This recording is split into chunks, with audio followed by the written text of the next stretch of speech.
Have you ever stopped to think about your body like a bustling city? I mean, seriously, inside you right now, there are trillions of tiny workers building things, tearing stuff down, sending messages. It's nonstop. But how do they get paid for all that work? Well, today, we're going to dive into the absolutely fascinating energy economy that powers everything you do, from blinking to thinking. So, let's kick things off with a pretty wild question. How does something as normal as a sandwich you ate for lunch get turned to something as incredible as a thought, or a muscle movement, or even just the energy that keeps you warm? It really feels like it should be magic, but it's not. It's actually a brilliant, brilliant system of chemical engineering.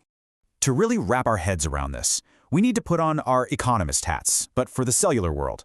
We're about to explore your body's energy economy, where every single action, no matter how tiny, has a cost, and it requires a very, very specific form of payment to get done.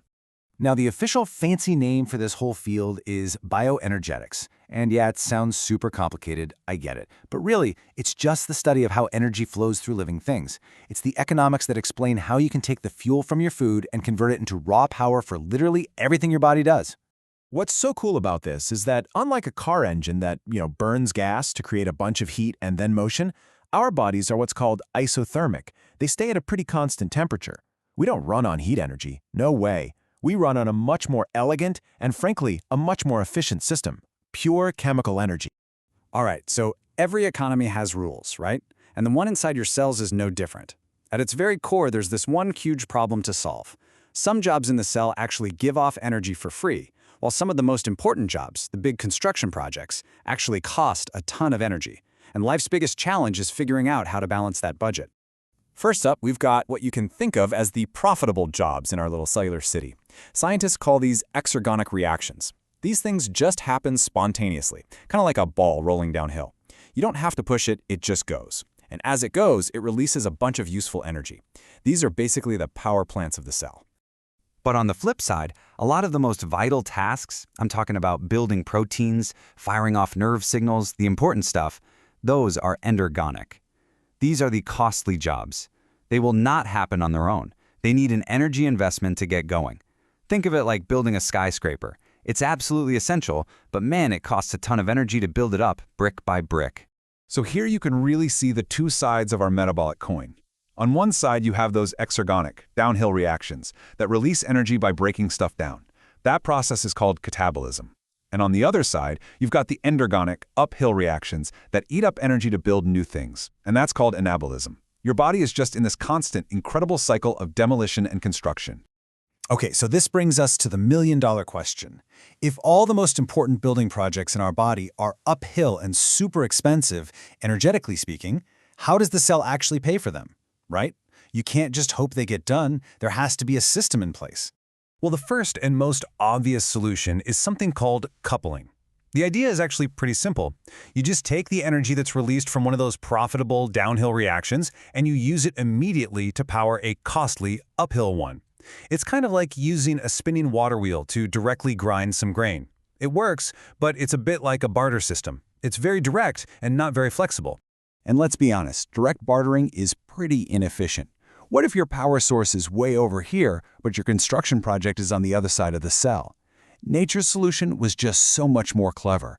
It came up with a universal energy middleman, a special high-energy molecule that can scoop up energy from any profitable reaction and deliver it to any costly reaction that needs it. See, it's not a barter system. It's a universal currency. And that, my friends, brings us to the undisputed hero of our entire story. This universal energy currency that powers, well, pretty much all life on Earth as we know it. It is time to meet the one, the only, ATP. And there it is, adenosine triphosphate, or just ATP for short. Now, look closely at those three phosphate groups all chained together. The secret to its power? It's all in the bonds holding that chain together, especially the last two. They are packed with energy, and when one of those bonds is broken, pop! It releases a perfect, little, usable packet of energy. So, what's truly fascinating is why ATP was the molecule chosen for the job.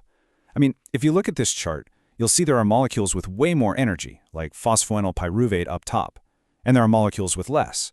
ATP is sitting right there in the sweet spot, smack in the middle. So, why is that perfect?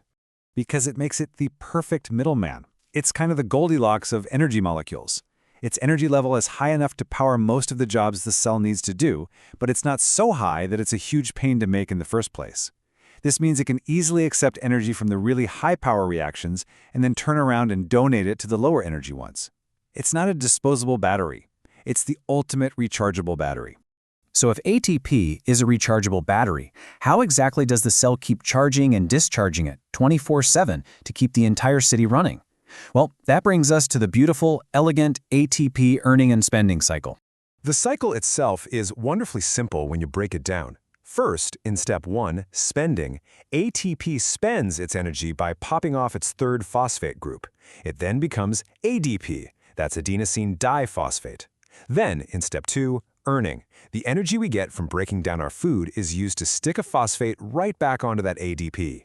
And voila, step 3, recharged. It's converted back into the high-energy ATP molecule, ready to go out and get spent all over again. This picture here shows the whole thing in action. This ATP/ADP cycle is the central hub, the grand central station, connecting the processes that make energy to the ones that use energy. And I want to be clear, this isn't happening slowly. This cycle is turning over at a truly mind-boggling rate. Get this, on an average day, you will recycle a weight equal to your entire body mass in ATP. Just wow. So where does all that recharging energy come from? Well, it's captured through a few key metabolic processes. The main one, oxidative phosphorylation, happens in our cellular power plants, the mitochondria. But we also generate ATP during glycolysis, which is the initial breakdown of sugar, and in other key steps like the citric acid cycle. These are the engines that are constantly turning our food into cellular cash. Okay, so the cell has its currency, ATP, and it's got a system for earning it. But what happens during an emergency? You know, when you suddenly have to sprint for the bus, you need a massive surge of energy, way faster than these cycles can provide on their own. The cell needs a savings account for quick cash. And here it is, molecules called phosphagens. And the most famous one is creatine phosphate right here. Act as an energy buffer. They basically store these high-energy phosphate groups in a little savings account. When ATP levels suddenly drop during intense activity, creatine phosphate can instantly donate its phosphate to an ADP molecule, regenerating ATP in a flash to keep your muscles firing. And this is the key takeaway.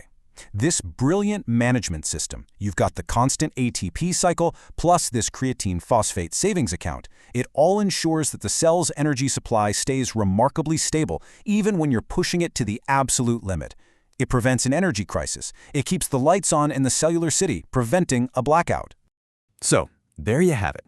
From a simple sandwich all the way to the energy that powers every single thought and every movement, it's all part of this incredible, non-stop economic system running inside of you.